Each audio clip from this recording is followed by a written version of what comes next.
She zipped up her dress and said it like she was canceling a gym membership. Bored, smug, already halfway out the door. Cute meal. Now I'm getting some fun for myself. I was still holding the little velvet box I'd handed her 5 minutes earlier. She didn't even open it, didn't ask, just rolled her eyes and stood, checking her reflection in the dark TV screen behind me like it was more honest than my face. I didn't yell, I didn't throw the wine glass. I just placed the untouched cheesecake slice on her side of the plate and said quietly, "You're not walking out that door." That got her attention. She turned slowly, eyes narrowing. No fear, no guilt. Just that familiar weaponized indifference laced with venom. "Touch me and I'll end you," she said. "One call. Remember that." Then she slammed the door behind her. I sat there for another full minute, the candle flickering like it wasn't sure whether to stay lit or give up. And in that minute, something moved. Not anger, not grief. Just something clean, final. The kind of feeling that doesn't need explanation. See, men like me were taught to wait, to fix, to rationalize. But that moment, that wasn't confusion. That wasn't a misunderstanding. That was a declaration. So I stood up, blew out the candle, and went to the study. The folders were already organized, not because I was planning this, but because I'm the kind of man who pays attention to patterns. A decade of small insults, of birthday accidents, of lies that didn't even try to be good. She thought I was passive, but what she never understood was that stillness isn't weakness. It's fuel. That night, I opened the laptop and typed one word into my encrypted journal: execute. And to the 97% of you listening who haven't subscribed yet, this is exactly the kind of story the world pretends doesn't happen, but it does, and we tell it here. So hit that button. It motivates the team, and you won't miss what happens next. By the time she pulled into that hotel parking lot, I'd already logged her car as transferred, her phone plan redirected, the locks digitally rekeyed, and all financial apps disconnected. That little gift she didn't bother to open? A charm bracelet, 8 tiny gold rings, one for every year she'd forgotten our anniversary. And still, not the cruelest part.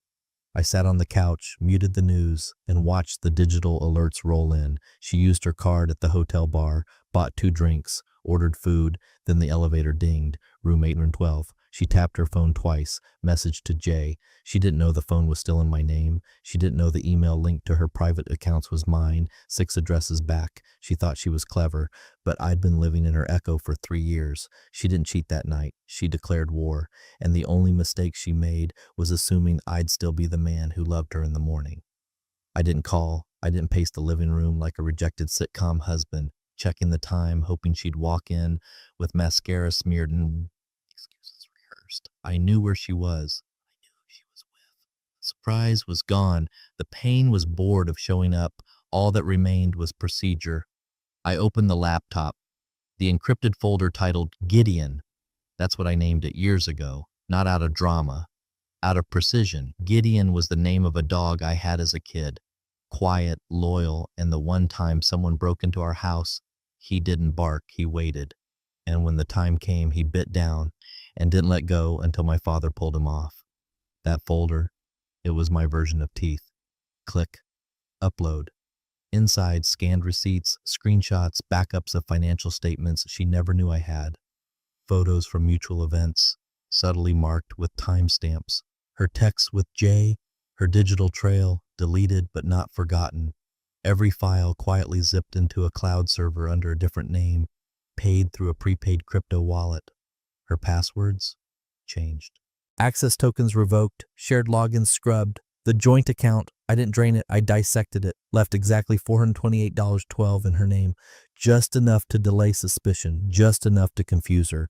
Her email pinged at 4:17 a.m., an automated alert from our financial planner noting unusual activity. I watched the read receipt hit, watched her try to reset the password. Too late. The number on file had already changed. I moved on to the last item, our digital home assistant. She forgot it was still tied to my dev account. I pushed a silent firmware update, disabled voice commands, and wiped its memory. She'd wake up tomorrow to a robot that didn't recognize her voice anymore. It was symbolic and deliberate. At 5:12 a.m., her job tried calling her. Email too. Her calendar showed she was supposed to present a quarterly audit. She wasn't there. Her team panicked.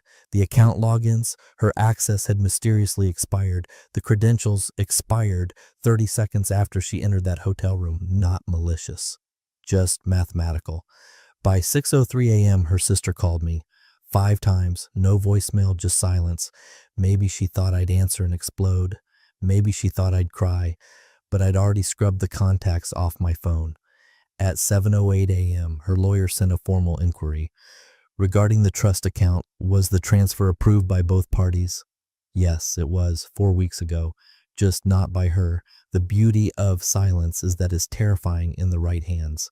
When someone screams, you know where they are.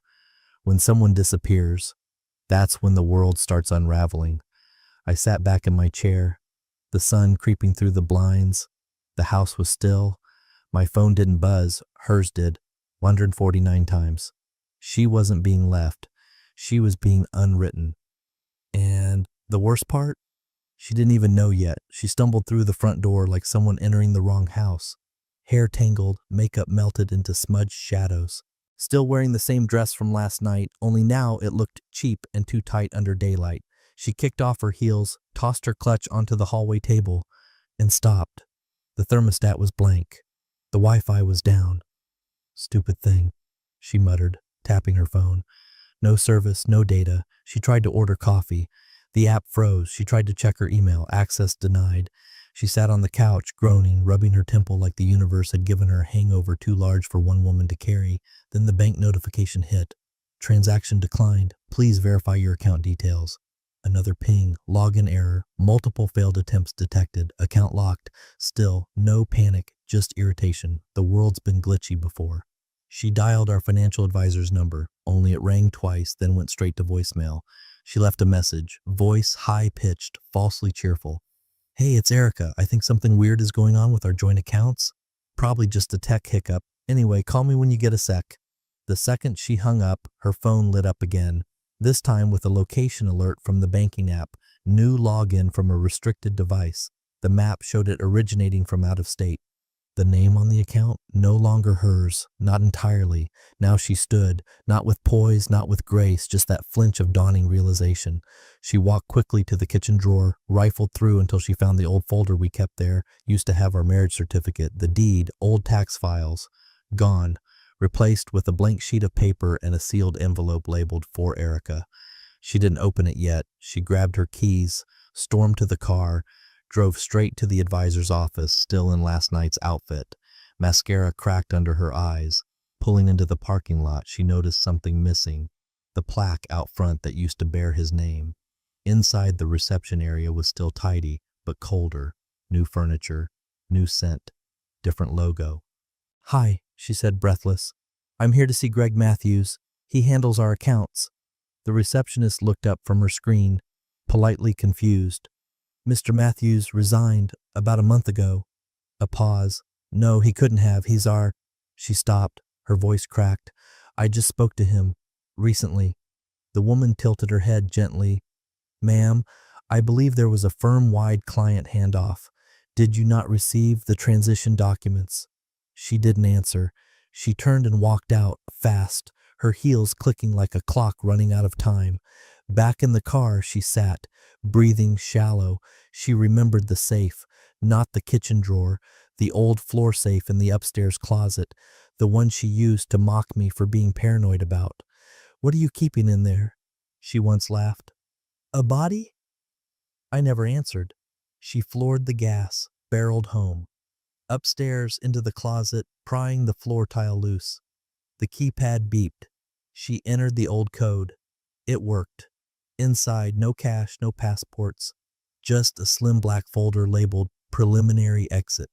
Inside that, one thing, a printed spreadsheet, color-coded tabs, her full digital footprint, contacts, calendar logs, even a list of every alias she'd used for her burner accounts, and one yellow sticky note, just 5 words.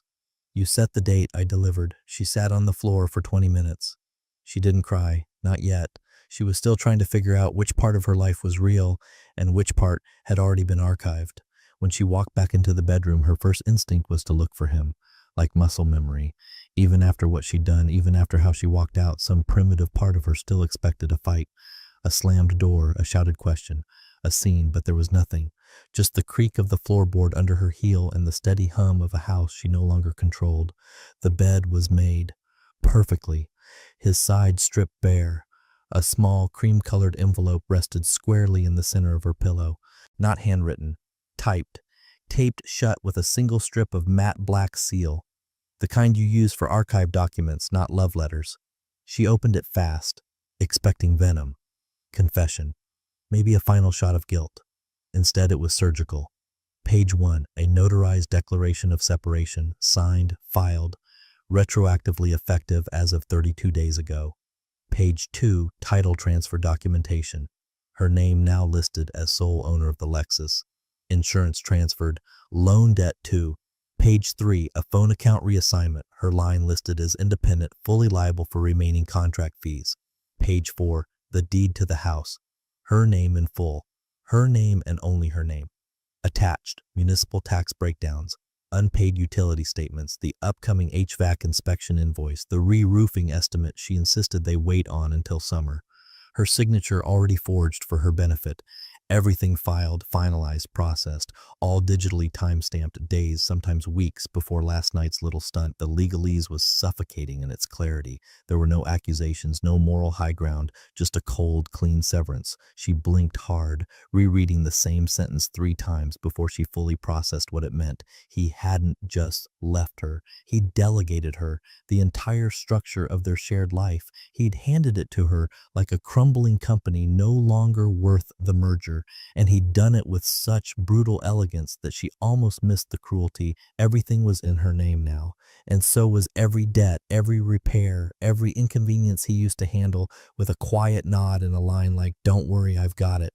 She used to roll her eyes when he'd say that. She used to treat that calm competence like wallpaper. Now she was suffocating in it. She scrambled for her phone, but it wouldn't unlock. Face ID failed. She entered the passcode. It bricked, locked for 60 minutes. She ran downstairs to the smart display. The lights didn't respond to her commands anymore. The calendar had wiped itself clean. The house didn't recognize her anymore, but it did echo him. She flipped open her laptop. Her email was logged out. Passwords invalid. She tried the bank again, locked. She clicked into their mortgage portal, payment due in 3 days. Her name on the invoice. His signature? Already removed. She hadn't been ghosted. She'd been transferred. There was one final document at the bottom of the envelope, a plain ledger printout with 2 columns. Column A, things she got. Column B, things he took. Column A, Lexus, house, utilities, phone, wedding china, wall art she insisted on from Spain, full liability for property tax, HOA disputes, her own mother's medical bills. Column B, 1 worn duffel bag, 1 car title in his brother's name, personal effects, listed. His name legally reverted to his pre-marriage identity. No bitterness.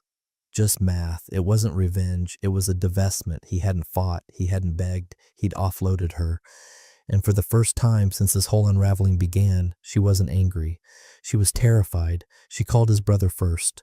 It rang once, disconnected. She stared at the screen, blinking like it might magically update, then checked the number, same as always. She tried again, straight to voicemail, the automated kind.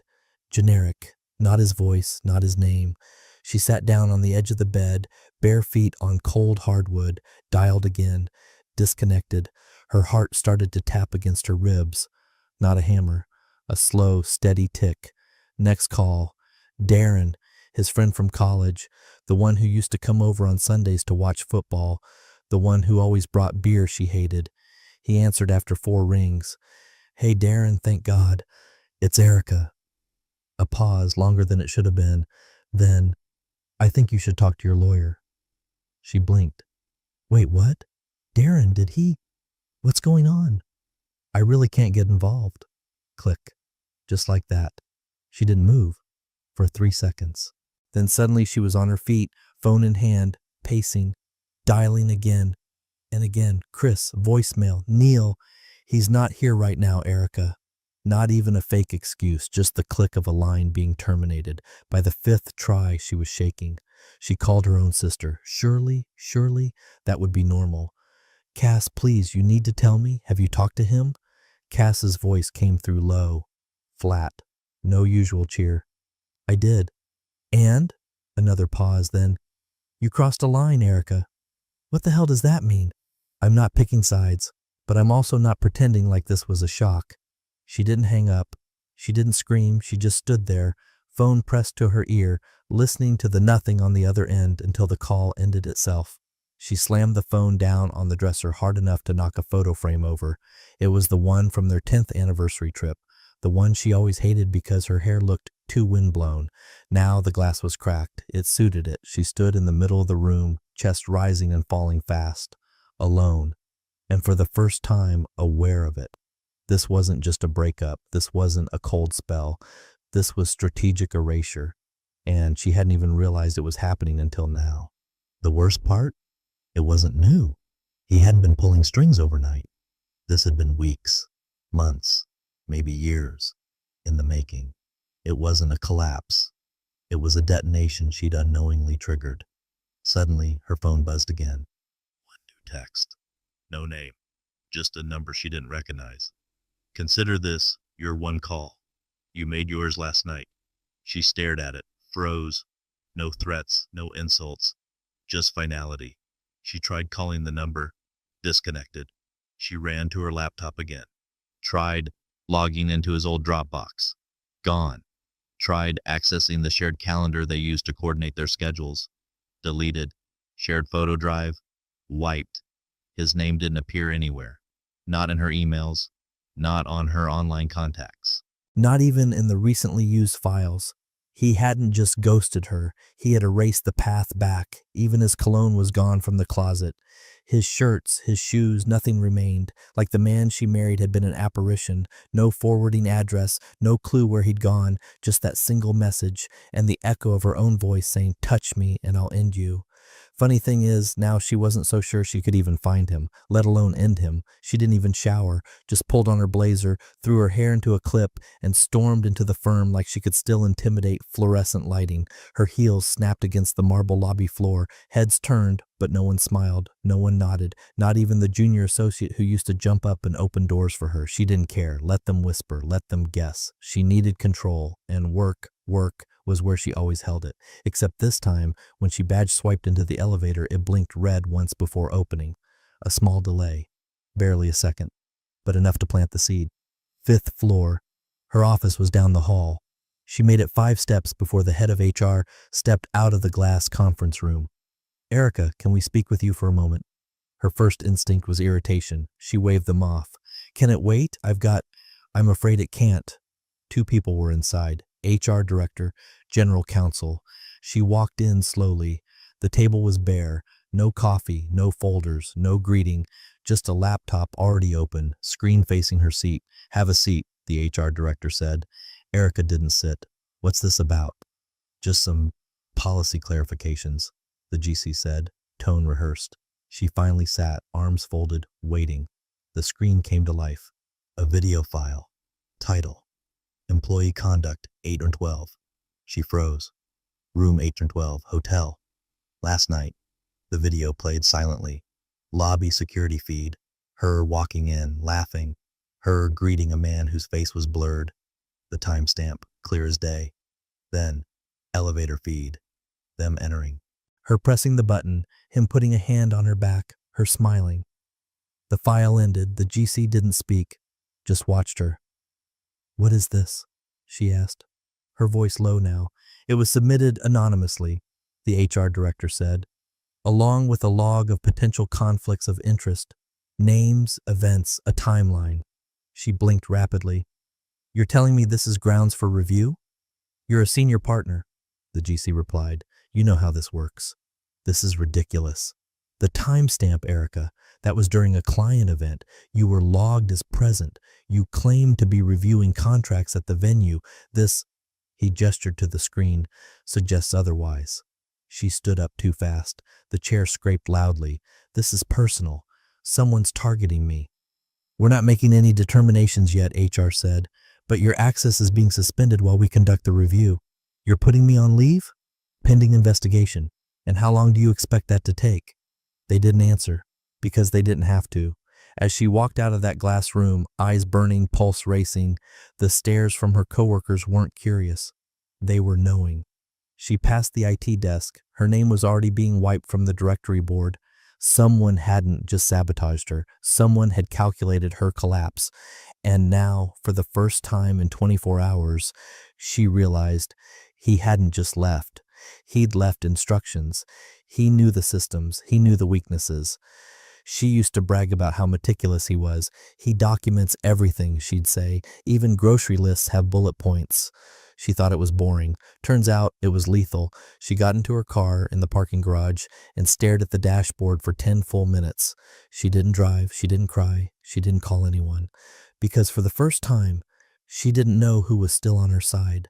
All she had was a sinking feeling and a growing suspicion. This wasn't the end of the fallout. It was just the pause between detonations.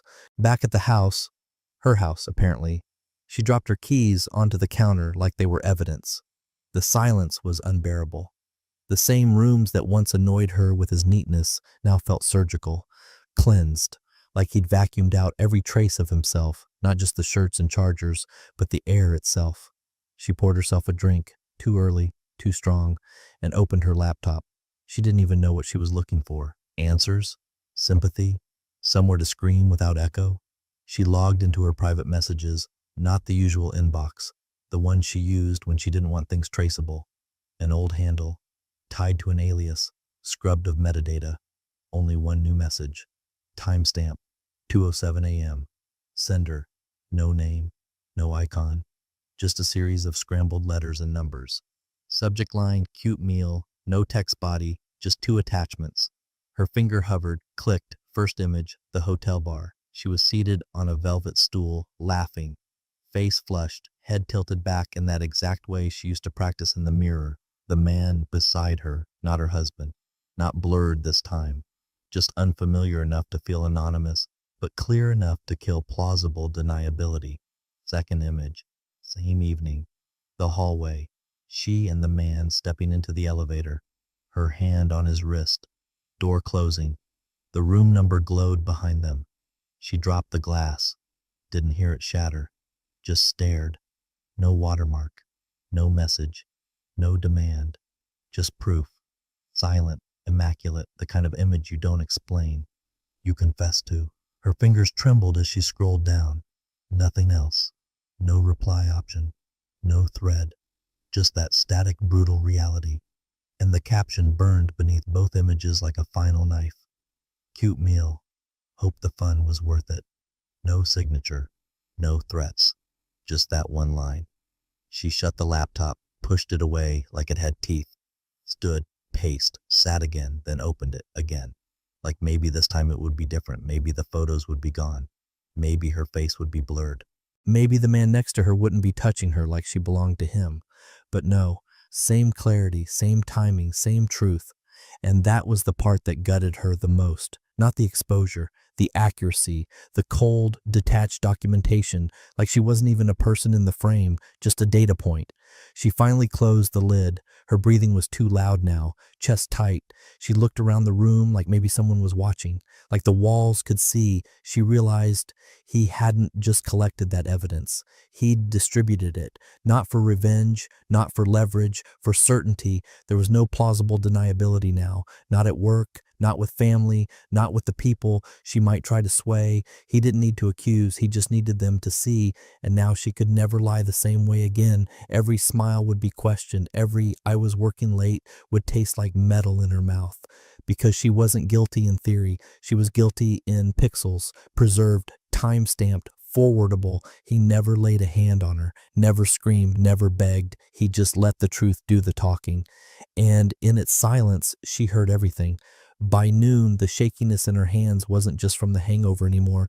It was something colder, heavier, the kind of trembling that comes when reality starts folding in on itself, edge by edge. She needed control, or at least the illusion of it. So she called the one person whose loyalty she still believed she could count on, her lawyer. She didn't bother with pleasantries. I need you to get ahead of something. Someone's leaking personal surveillance, hotel footage. He's targeting me legally. I need damage control, a gag order, NDA recommendations, asset freezes if possible. I want this stopped before it escalates. Silence. Longer than usual. She checked her phone to make sure the line hadn't dropped. Greg, she snapped. Are you there? I'm here, he said finally. But something was different in his voice, like he was walking through a minefield. I'm going to be honest with you, Erica. Things are complicated. There's a letter in your name from your husband. What kind of letter? She asked, but her mouth was already dry. It's formal. Dated, predated actually. Marked as delivered to our firm 3 days before last night's events. Hand-signed with notarized attachments. Her stomach lurched. What the hell is in it? He took a breath. Outlines a detailed account of infidelity, specific dates, known aliases, even a witness statement, mentions surveillance footage, logs, patterns of behavior that suggest long-term misconduct, personal and financial. She felt herself start to dissociate like watching a car crash from across the highway. Greg, you're my lawyer. Why are you telling me this like it's evidence? Because it is, and because this letter doesn't accuse, it offers. Offers? He stated quite clearly that he will not pursue civil or criminal charges under 3 conditions. She sat down hard on the edge of the coffee table. What conditions? 1. You agree to relinquish any remaining public or legal claim to his name, likeness, or reputation. 2. You abstain from discussing the marriage publicly in any form, media, social, or private documentation. 3. You formally accept the post-dated separation terms as binding, with no appeal. She couldn't breathe. He can't do that. He can't force silence. He's not forcing anything. He's giving you an option. One you signed off on when you married him and waived independent legal representation. It's all in the paperwork. The letter's been seen. Seen by who? I can't say. Her eyes burned. Greg, whose side are you on? There was another pause, then the side that doesn't want this to become a public autopsy. It hit her like a slap. This wasn't about a marriage anymore. This was about narrative. And she had just lost control of hers. He hadn't just built an escape route. He'd constructed a version of the story that would stand in court, in HR offices, and family dinners, and even, if needed, in press statements. A version in which she was the aggressor, he the silent, dignified ghost. No rage, no public drama, just precision, documentation. She had played checkers. He played notary. She hung up on Greg without a word, walked to the kitchen, opened the wine, didn't bother with a glass. She was now officially nameless in the only story that mattered, theirs.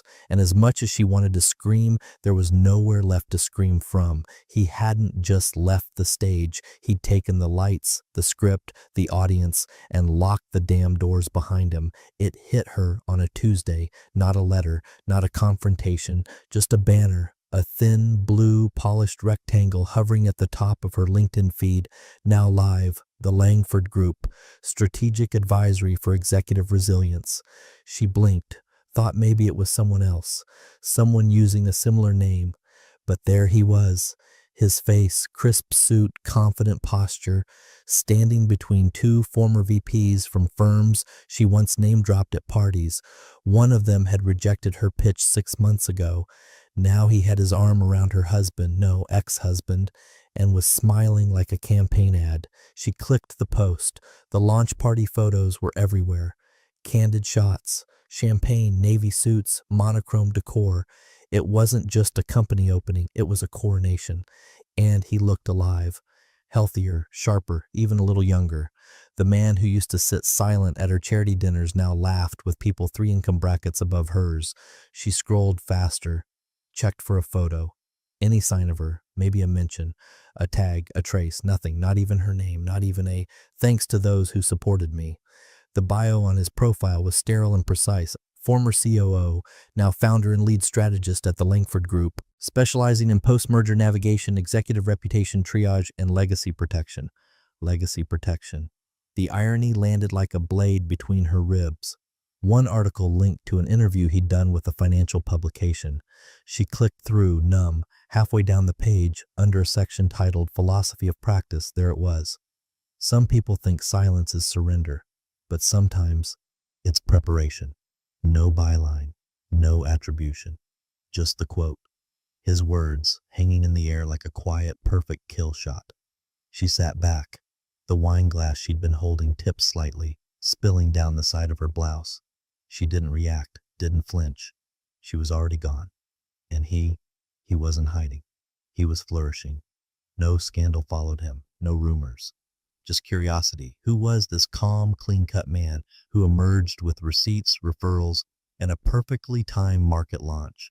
And the worst part, he didn't rise because he destroyed her. He rose because he erased her. Quietly, elegantly. She had always assumed that being left meant being abandoned. This was worse. This was being omitted. He wasn't hers anymore. But more than that, he never had been. Not really. He'd just played the role until the final cue. Now she was the one fumbling for rewrites, and he was already on book tours and conference panels. She checked her own profile. Still said managing partner. Still had photos of the two of them in matching ski jackets. Still had the tagline she once thought was clever.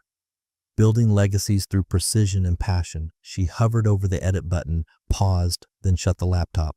She didn't cry. There was no point. She was no longer a person in the narrative, just a ghost haunting a version of a story that had evolved without her. And the people who saw that quote, the ones who nodded and shared and commented things like brilliant mindset, they didn't know they were clapping for a burial. Her burial. A slow one. Meticulously planned, seamless. No dirt. No noise, just silence. And now, even she had to admit, he wore it better than she ever did. It arrived 3 days later. No return address, no courier service, just a plain white envelope slid through the front gate, as if even the mailman didn't want to be involved. She found it late afternoon, stuck beneath the day's pile of utilities and automated warnings. The electricity bill was past due. The HOA had issued another citation about the front hedge, a final notice from the water department, all in her name. Of course. She almost missed the envelope. No markings, no stamp, just her name typed in lowercase. No Mrs., no Langford, just Erica. She stared at it on the kitchen table for a while, poured herself a drink, though she already knew it would burn, finally tore it open, not carefully, not ceremoniously. Inside was a folded slip of lined paper, yellowed faintly at the edges. It was his handwriting, the first she'd seen of it since everything began. It read, "You warned me not to touch you. I never did. I only touched what you thought you owned." She blinked. The words didn't hit like a punch, more like cold fingers pressing into her chest, slow and suffocating. There was something else tucked inside, a small Ziploc bag. Inside, her wedding ring. She hadn't even realized it was missing. She couldn't remember taking it off. Maybe it slipped into a drawer. Maybe she had left it on the hotel nightstand. But no, he had it long enough to attach something else to it, a crumpled pawn shop receipt. Stamped, dated, backdated, price listed in tiny font. $37.50. She looked at it for a long time. That was all it was worth now. 19 years, vacations, dinners, mortgage payments, false apologies, gaslit arguments, secret passwords, cheap perfume she always claimed was from work. $37.50 says. She unfolded the last slip of paper beneath the receipt. A single sentence. His last words to her. Freedom has a price. You paid it. No signature, no flourish. Just the final confirmation that she was never the story, just the footnote. She dropped the bag on the table and walked backward, slowly, like retreating from a grave. The house felt cavernous now. Too many walls, too many shadows, and no mirrors. She'd covered them all earlier that week. Couldn't stand the way they looked at her. The worst part, she wasn't even angry anymore. She couldn't scream, couldn't argue, because he didn't take revenge. He took himself. Everything else he built around her, name, credit, credibility, even affection, he just repossessed, quietly, surgically. And when it was done, he left her exactly what she once told him she wanted: space, distance, autonomy. But stripped of the pedestal, it all looked like exile. She picked up the ring again, stared through the hole where her marriage used to be. It had no weight. Not anymore. She walked to the sink, turned on the tap, and let the receipt dissolve in her palm. Not for drama, not for closure, just because it was already over. And now, for the first time, she understood he hadn't left her broken. He'd left her complete, just no longer required.